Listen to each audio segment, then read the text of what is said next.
Okay, I'm going to go ahead and get us started. There may be a couple of other people popping in here as we go through the housekeeping items, but I'll start there.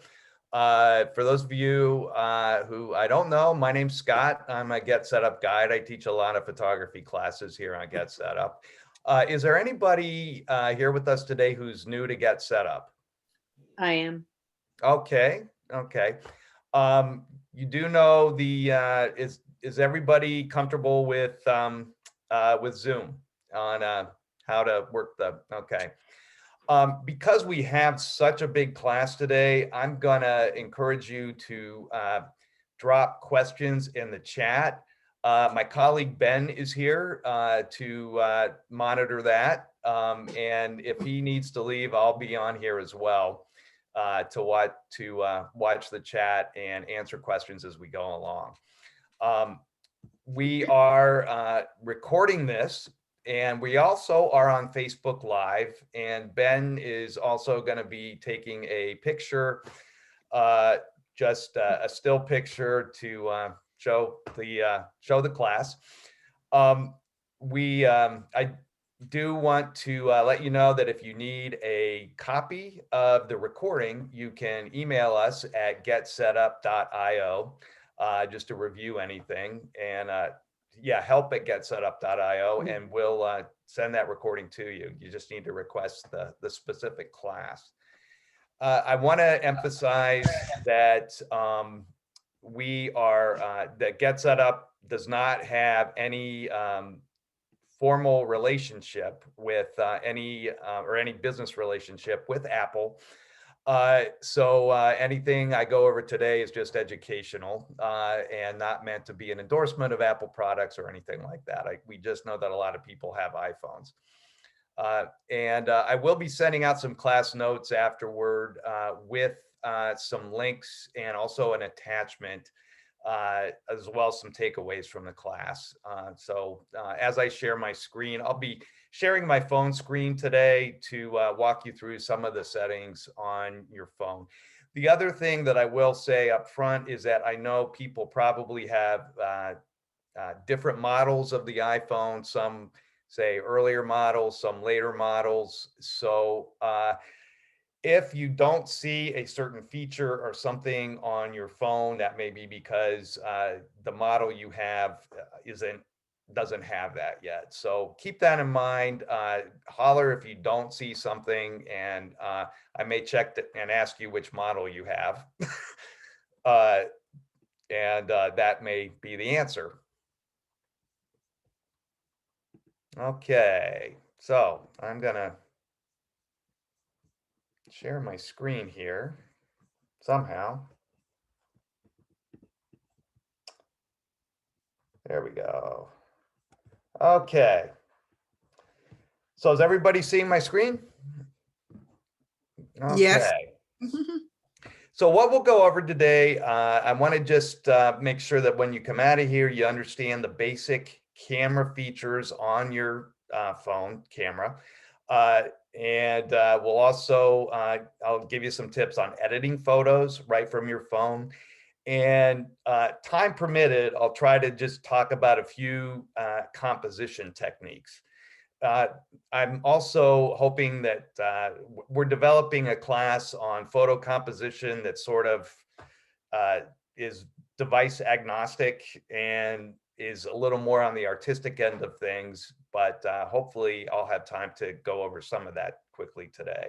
If there's anything else in particular that you were hoping to learn about today about the iPhone camera or iPhone photography, if you want to drop that in the chat, I'll be checking that as well as Ben will. So we'll be sure to address that. Okay, and I'm going to start right now walking you through some of the settings on your phone. So bear with me for just a sec as I share my phone screen.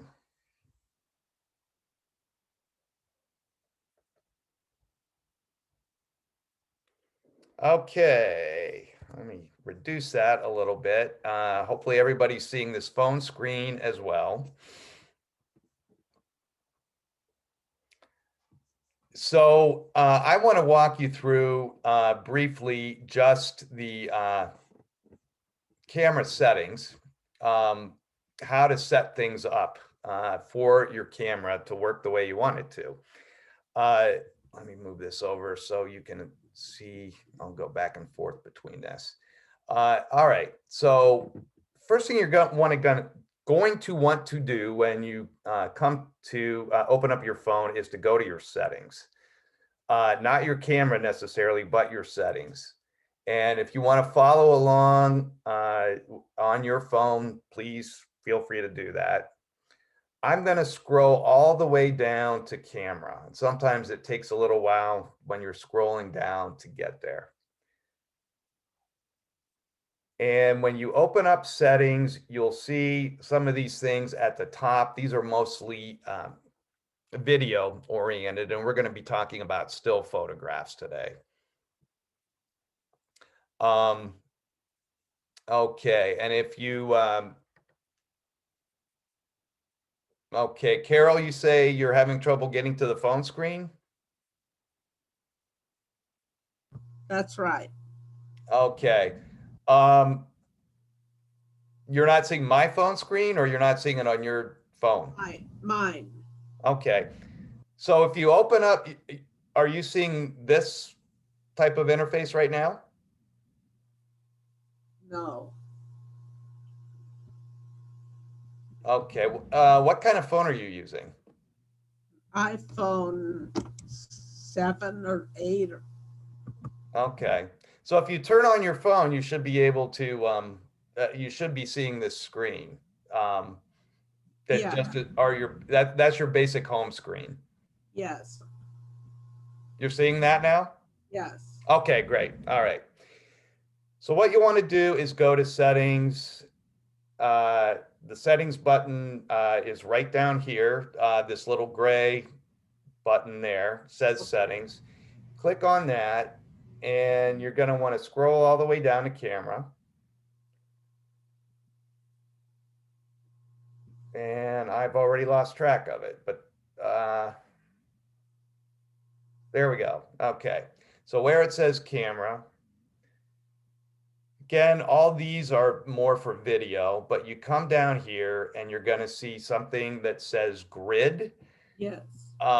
If you click on grid Okay. or turn that on, you will be able to, I'm going to suggest you use this from time to time. I'm going to show you what it looks like on the camera. I just opened my camera screen and you will see that I've got these white lines. There are 9 of them here. This is really useful for helping you. A couple of things that I like about it: helps you if you're taking a landscape or something like that, line up with the horizon so the horizon is straight. The other thing it does is allow you to look at each one of these boxes. So this is just a sampling of that grid, right? They call this the rule of thirds in photography, but it allows you to just make sure that there's not something in one of these squares that you do not want in the photo. So that is really helpful too. Say that you're taking a landscape and you didn't notice that there was, say, a telephone pole or something in the corner here or something like that. This helps you concentrate a little bit more by looking at within each one of these to make sure. And again, it also helps you line up with the horizon. Okay, going back to settings, some of these others are they're on the newer models of the camera. So if you don't see that, or new models of the iPhone, if you don't see that, don't worry about it. Most of these, I don't think, are really all that great anyway. Mirror front camera, that is for selfies. If you happen to be really uncomfortable seeing yourself, some people might be uncomfortable seeing themselves as they really are in as opposed to seeing themselves in a mirror. It's just you do look different when you're seeing your mirror image. This creates that mirror image, so the picture you take of yourself would look just like it would to you in a mirror. Um, so they added this feature, I think, on the iPhone 11. View outside the frame, that's really just a personal preference. I have that turned on, and you'll see here that when I turn on my camera, uh, you'll see down here that I'm also seeing uh, sort of blocked a little bit, but it's visible outside the frame. The only thing when I snap the shutter button, the only thing that'll be captured is this. But this just sort of helps you make sure you've got everything within the frame that you want to be in there. Okay.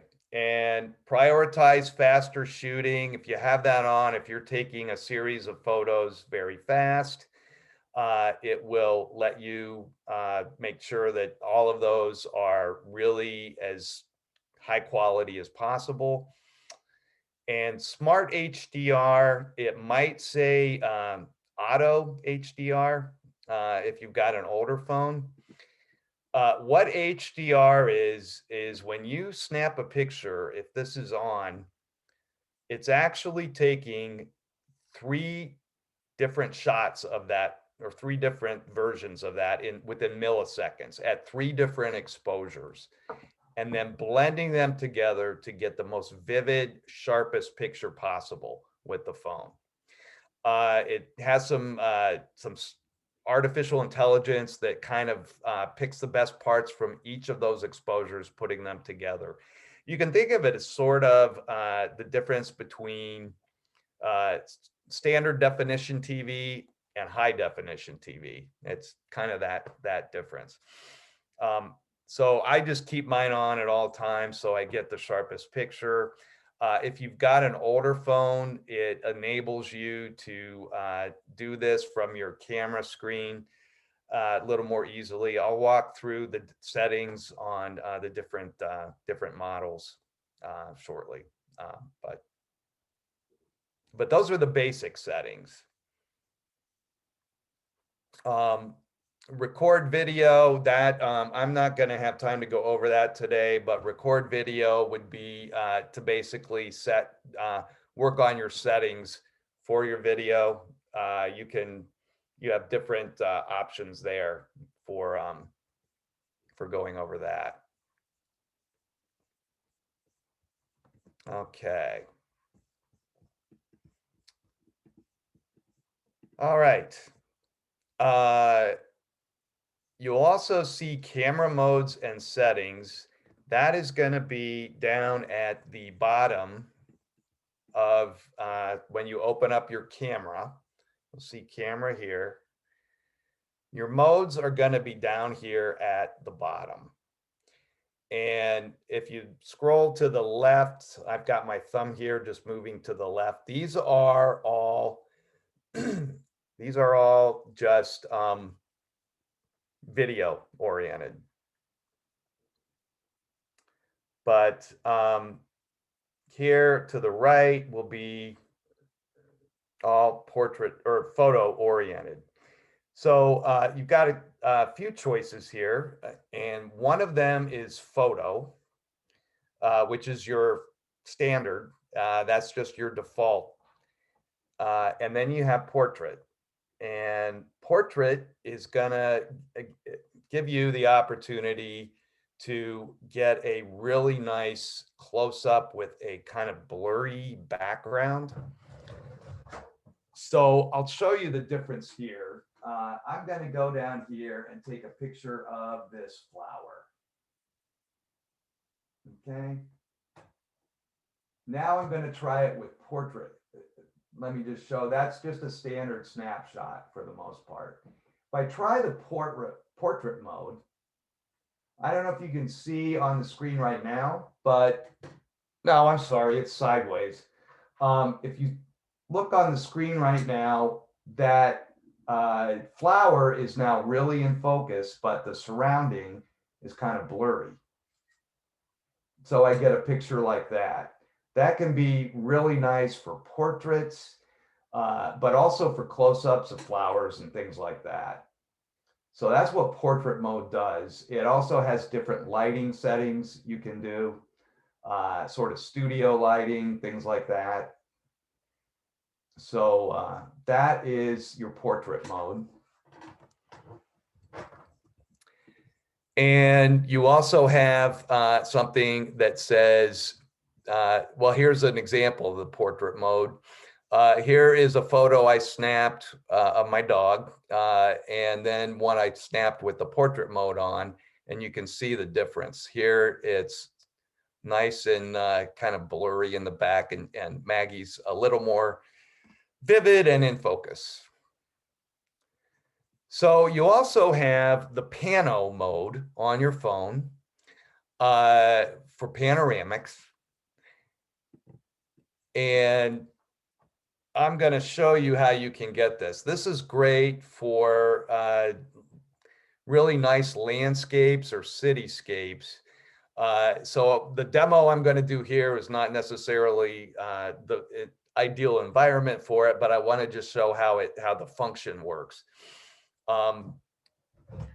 If I go to piano mode, I'm going to take a panoramic of this room. So I click on pano, and I just start slowly moving across this room, following that yellow line in the middle and keeping the white arrow on it. And as I am moving, it is stitching all of this together. It's taking little shots here as I move across. Once I'm done, I get this. Whoops, is that showing? Sorry, I don't think that's showing, but that's what I get. I think I was blocking there, so let me do that one more time.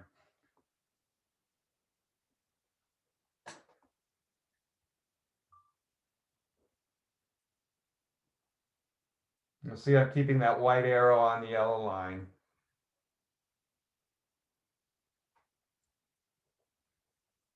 Kind of doing this quickly. It usually warns you to slow down, and I get that.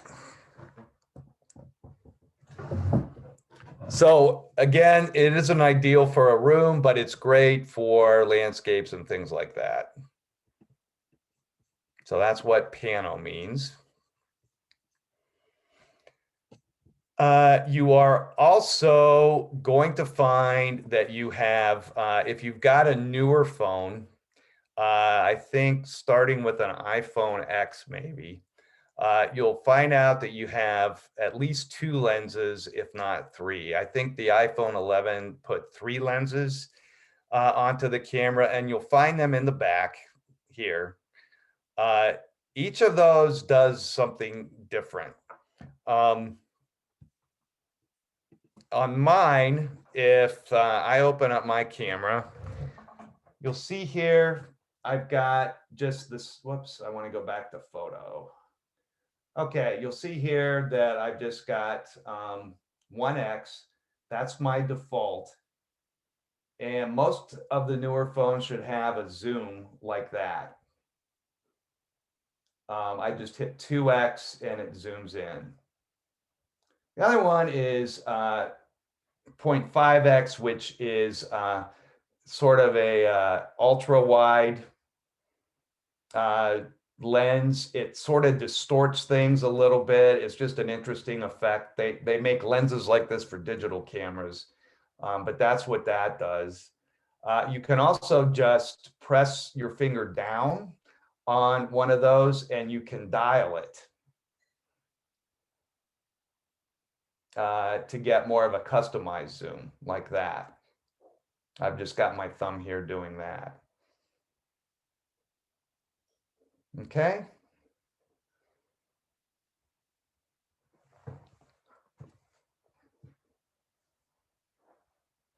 So zoom, yeah, and ultra wide. Okay. Before I go any further, do I have any questions so far? Let me look in the chat. Um, Janice, if I have some time, I'll go through at the end, I'll go through video real quickly. We might have something about video in our class schedule. If not, that may be a class we want to teach. So I can, if you want to drop that in, if you don't see it on the schedule and you want to drop that into the feedback form, we create a lot of classes based on the ideas that our learners give us. That somebody's asking about what is square. I'm going to go over that in just a second. And I will show how to send photos to others. Okay, and for a, if you've got a 6+, okay, what would be a good add-on lens to take a picture that would be as close as possible to a regular 35mm? Not sure what add-on you might get, but there is an app. If you would like to, say, get one of that, I know you probably don't have the portrait mode. Anything earlier than an iPhone 8 will, unless you have an iPhone 7 Plus or 8 Plus, I'm not sure it's on the 6 Plus. I don't think it's on the 6 Plus. But anything before that will not have the portrait mode on it.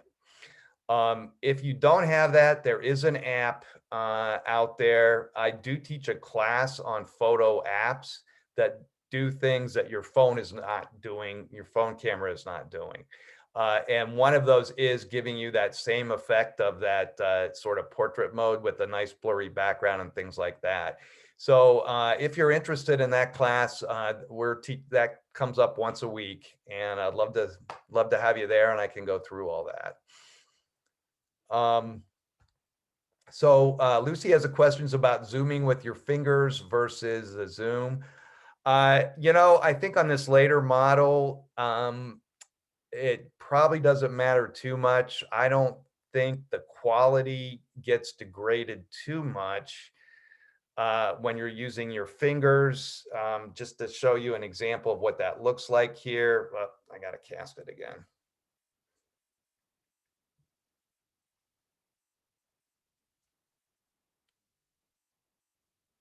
Okay, but if I got my camera on, I've got two options. Right now, I've put my fingers on here and I'm just zooming in that way, which on older phones, you may find you need to do. But you don't want to zoom in too far, especially if you're trying to take something from a distance, because it's not going to get the greatest quality. The phones are pretty good, but they're not that good. Not like a digital camera, like a Canon or a Nikon, where you have a Mondo telezoom lens. It's not going to be quite as high quality as you would get with one of those. Okay. All right. So when you open up your camera, you're going to see either this if you've got an iPhone X or an earlier model. You're going to have some commands up here or some settings up here. And you'll also have this square orientation. I'm going to talk a little bit more about that in a second. And if you are on an iPhone 11 or later, what you'll see up here is just this arrow here. And I can show you on my own phone. If I press on that, what these icons pop up here. So I'll do that one more time and you'll see those down here. So what are all these? I am going to send this as the attachment, and it will this will be a reference point for you. So look for that when I send it. It explains what each of these does. The first one is pretty self-explanatory. It's the flash. You can see by the bolt there. You can either turn that to auto so that it will automatically go off when it needs to if it's in low light.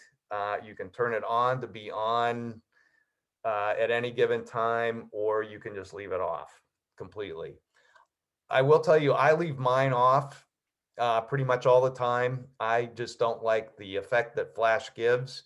It's a good way to get red eye in people's and people pictures in their eyes and things like that. And it's just not the greatest look. If you have an older phone, that may be your only option. I do want to show you though that I believe it started with the iPhone 11. If you do have an iPhone 11, I'm going to see if I can get this to come up. Doesn't look like it's going to. There is a night mode. Unfortunately, I can't get it to show up on my phone. Let me try this one more time. There we go.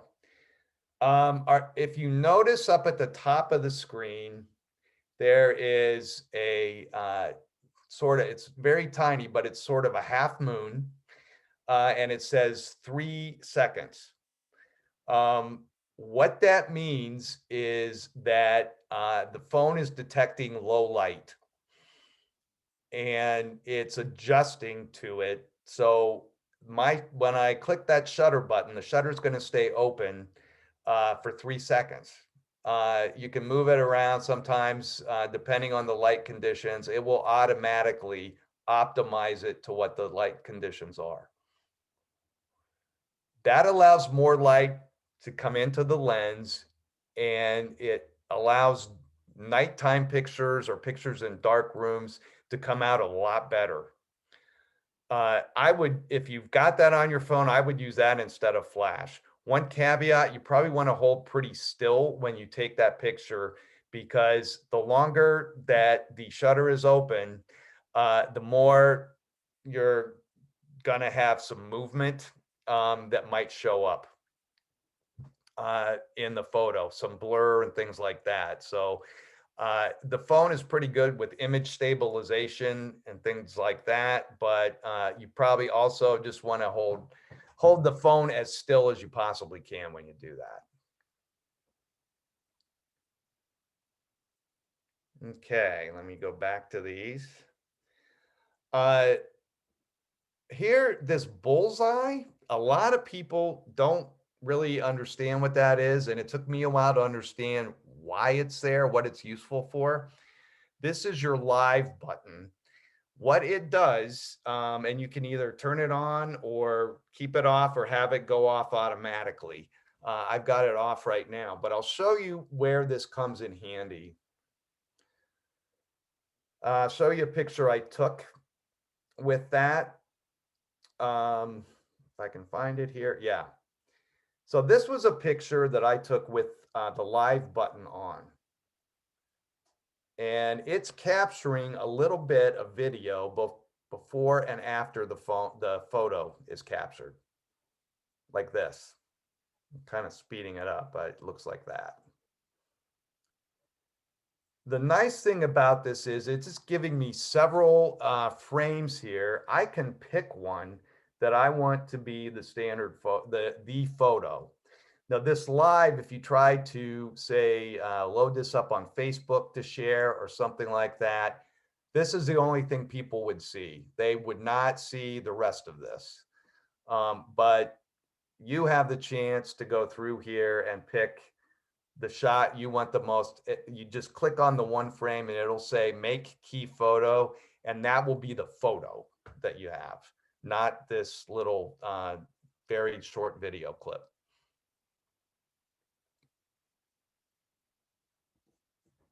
Okay. Okay. That is the live button. And then you'll come over to do that again. Your 4x3. Now, on the older phones, you just have the square option. 4x3 is sort of the standard photo dimensions. This is your aspect ratio. And that is the proportional difference between the width and the height of your photo. Okay. So it's not the size, it's just the dimensions, essentially. So you've got three choices on the newer phones. On the older phone, you basically can go between square, uh, which will just make a very square orientation, 4:3, which is a little more rectangular, or you can go 16:9, which just brings more into the frame. Okay. All right. Janice, you're not getting that arrow to bring anything down? Right, right. Okay. You're clicking on that and you're not seeing anything here at the bottom? At the bottom. Yeah, it's at the bottom that will show those different commands. I So, see it now. I got it. okay, Thank great. you. Thank you. Okay. You also have exposure here, which I really don't mess with. Just is gonna sort of brighten up, but sometimes it just washes out the image, so I just don't touch it, to be honest with you. And then you have a timer, and this allows you to delay the shot. So I'm going to set my timer to 3 seconds. You also have the option of 10 seconds. Where this might come in handy is if you are trying to take a group shot and you want to be in it, rather than having to take a group selfie, you could mount your phone, say, on a little mini tripod or something like that. Click the shutter button, and you've got 3 seconds before that picture snaps, like that. So you have time. Usually you might want to use the 10-second one, but you have time to run around, get in with the rest of the group before that picture snaps. And then these three conjoining circles here, those are your filters. And what they do is just give a different, I don't know if you can see how this is changing, but it just sort of gives a different hue and look to the photo. You can even bring it down and turn it into black and white if you want. Now, these you can also use when you go to edit a photo, and I'll talk a little bit about the editing tools in a second, but that's what your filters do. Okay.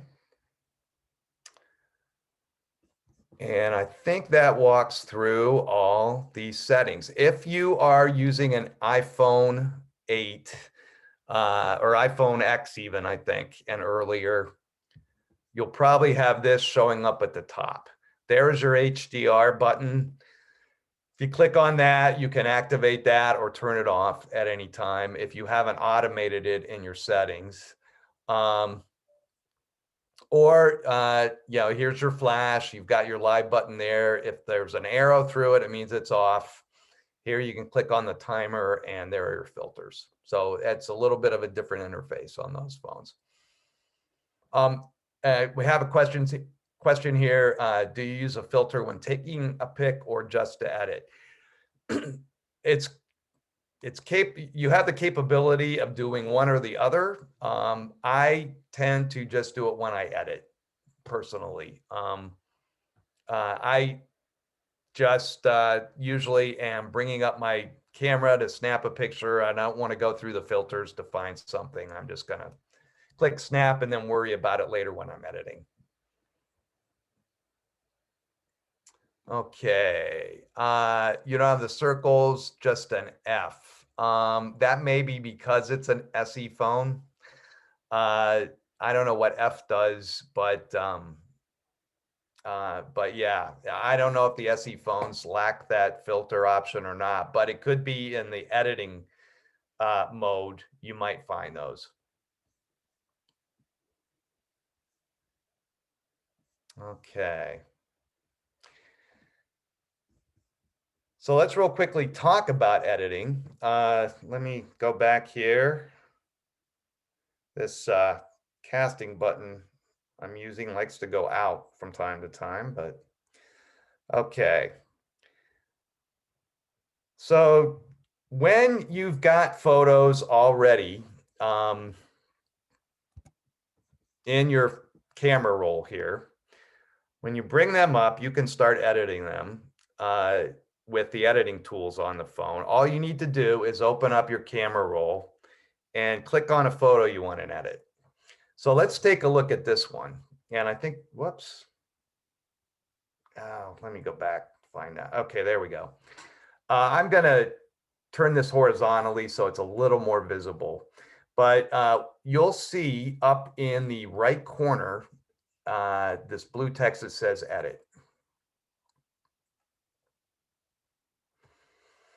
And that will bring you to a screen like this. I'm going to zoom in on this a little bit so it can be seen better. And here you've got all these editing tools. The first one you see here is this magic wand.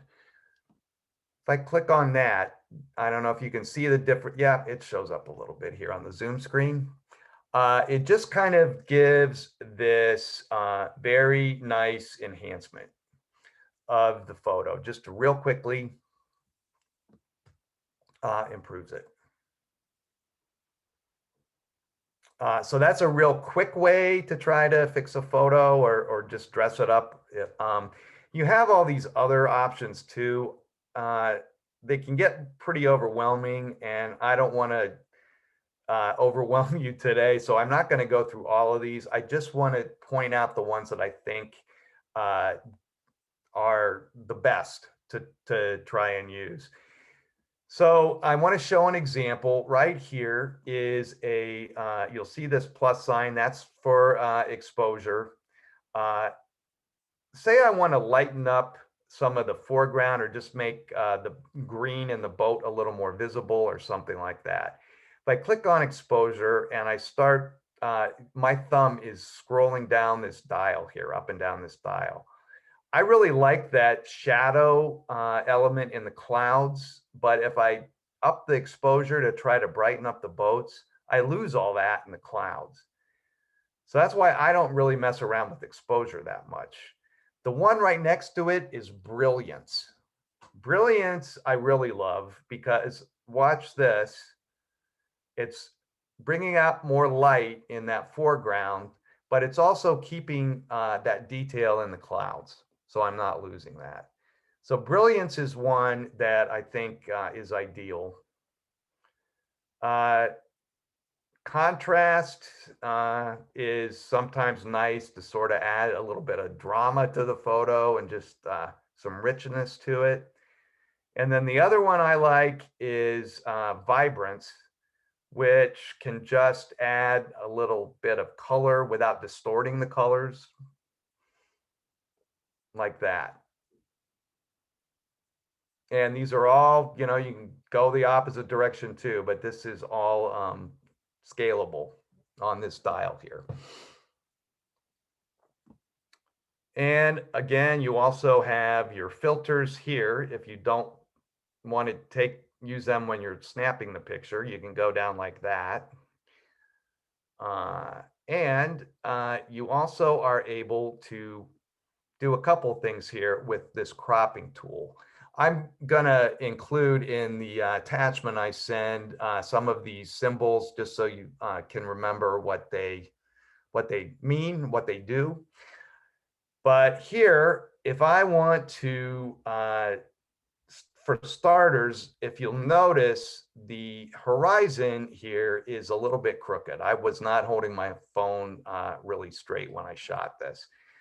If I want to straighten that up, I can click on the cropping tool and just start dialing down and it straightens it up like that. And if you'll notice these little white tabs here, if you grab onto one of those with your thumb or finger and close in, it will move around for you.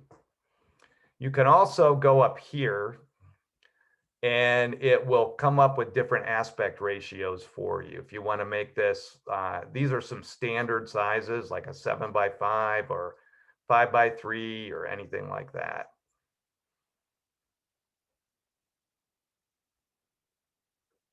And that will help you with that photo. If there's anything that you ever don't like about what you've done or you want to return to it, you can just hit revert.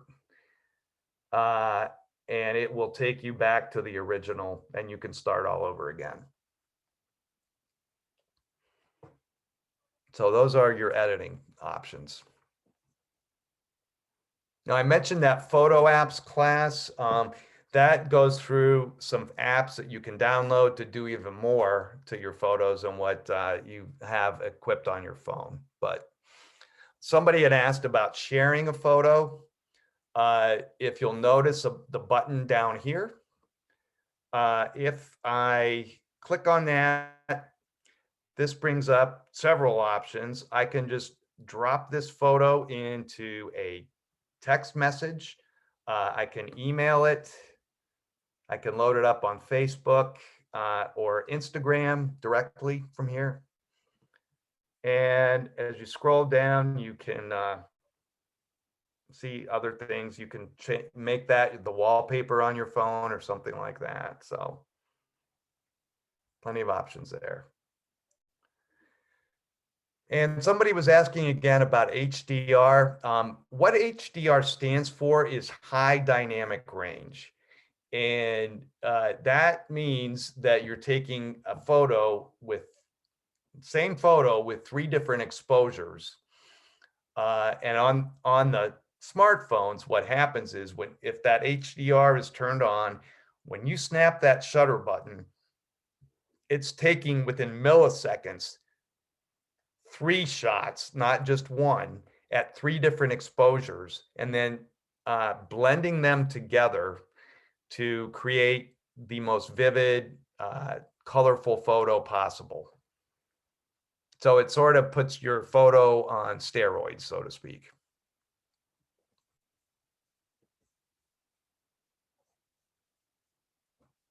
Okay.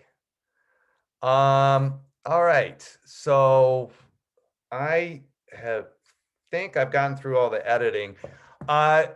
We're in good shape. Let me just real quickly, and then we'll go through some questions. Here are those tools that I'll go over. Just want to talk to you a little bit about composition. Just some things to think about when you're composing your photos. One thing is to consider keeping your main object off center. Like this adds some real interest to the photo. A lot of people, I think we instinctively want to put the subject right smack dab in the middle, but even having negative space like this can be really interesting. And just sort of gives you a step up on the quality of the photo. You can even do that if you're using a portrait orientation here. But you don't always have to do that. Sometimes putting the subject in the center is really interesting, say for floral close-ups or something like that. Or say here, if you see some leading lines, so really linear oriented photos like this skyscraper, you can see this with like long roadways too. Having it right in the center, the top of the building right in the center makes for a really interesting picture as well. And you could also just fill the frame. If you've got a pile of fruit or candy or something like that, or a big floral garden, you can just fill the entire frame like that, not worry about having a background or anything. So those are just some tips on composing. All right. We can open it up. I think if you want to unmute yourself, we've got time to answer a few questions. I do see this one from Kathy about if you use Google for other cloud storage when trying to upload to Facebook, you need to upload to Camera Roll first. Um, okay. Kathy, can you tell me a little bit more about that experience? I'm not sure I'm completely following.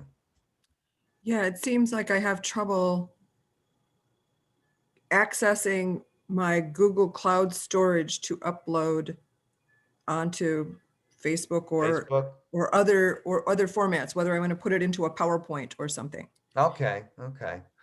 Um, Because it's there's a not way on to the do camera that. roll. Once you've uploaded up onto the Google or the cloud, then it's not on your camera roll anymore. And it seems to be wanting it to come from your camera roll. Oh, okay, okay. Um, I think you have to, if you open up the Google app, have you tried that? And that's what's doing it. You know, I'm teaching a class on Google Photos, on how to manage your photos there. Oh, I can look into that and have okay. that ready for the next class if you want. Perfect, And great. I look yeah, forward to it. because Thanks. I'm not sure why that's happening, but I can look into it. So, yeah. Other questions? Yeah, I've got iPhone 6. So you were showing there at the top the arrow, but I don't have that arrow. So it means I have the older phone doesn't have those features. Right, exactly. All right. Um, yeah, most of the others I have, so maybe I'll have to use my husband's who's got a more updated one. All right. Yeah. Scott, when you're changing the ratio with the photo size, what, I'd like to know how that changes things so that if you're gonna have it printed, what Uh-huh. aspect, what does that have to be in to make a good print? You know, it either orientation will work. You'll probably know it when you, usually if you're going to get it printed, when you load it up onto say like Shutterfly or something like that, you will see they may have you crop it or something like that. But it's just with those aspect ratios, it's just essentially what you're capturing in the frame more than anything else. But I think either one of those will probably print fine in a 5x7 or 6x4 orientation. Okay, Yeah, so thank it's you. really more the proportional relationship than the actual size of the photo. So, Oh, thank you. mhm, I have a question, Scott. sure. If I store a photo in an album and then can I delete from the original photo roll? And well, I guess basically if you start there. No. Um, unless you are backing up your photo to like, well, no, actually you can't even if you put it in an album. The one thing that's really crazy about the Apple system is that if you're backing up your photos on the iCloud or you're moving them to an album or anything like that, whenever you delete, it deletes it from your phone, from your iCloud account. If you're backing the photos up there, that's something kind of unique to the iCloud relationship with the iPhone. If you're backing your photos up to say Google or Amazon, that doesn't happen. They're completely different operating systems and everything else. I don't know why it's set up that way with iCloud, but that's something to be really careful with. I'm actually teaching a class on that too, on iCloud photo management, where I go over that in a little more detail. Yeah. But it's just, you need to be really careful about deleting photos on an iPhone. So if I'm putting it into the album, is it in there twice then? Is it on my roll and in the album? It's visible on both. It's not a duplicate though. Okay. It's not taking up any more room or anything like that on the phone. That's what I'm trying to figure out, taking up more room because I'm running out of room. Yeah. Thank you. Uh-huh. Other questions?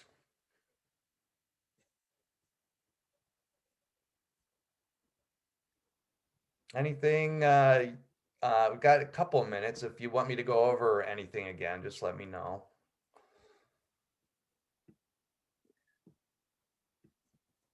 Okay. If not, I'll just provide a little summary here. So, it's good to get to know the camera settings on your phone. Those, include panoramic, portrait, and night mode. And I have to apologize for my dog whining in the background. She wants to go out. Use that grid if you need to keep your picture straight and to spot objects you don't want in the shot. And opt for the editing tools like auto enhance and vibrance and brilliance and contrast. Those get you the best results. And try out filters, either to take the photo or to edit it. So I want to just tell you about some other classes coming up. Introduction to Instagram, if you're interested in sharing your photos online, or you can go to iPhone Basics to learn other things about your iPhone besides the camera. That's a good class to take. And then my next classes, I mentioned that iCloud class, and that is going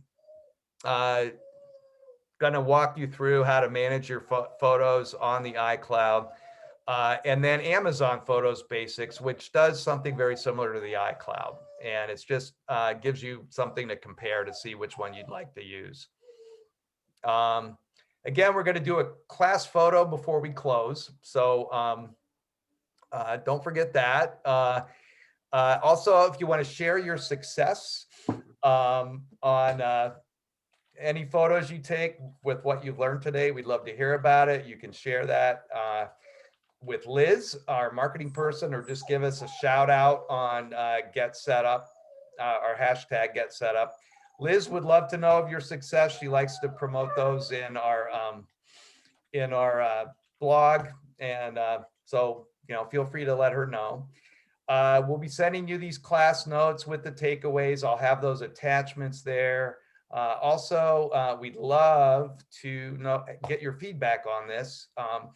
Let us know what worked for you, what didn't with this class. We're always looking for ways to improve it. And again, if you've got some ideas for other classes, things you're not seeing on our list that you would like us to do, please drop that into the feedback form here at the bottom, this extra space here. And we'd love to hear about that.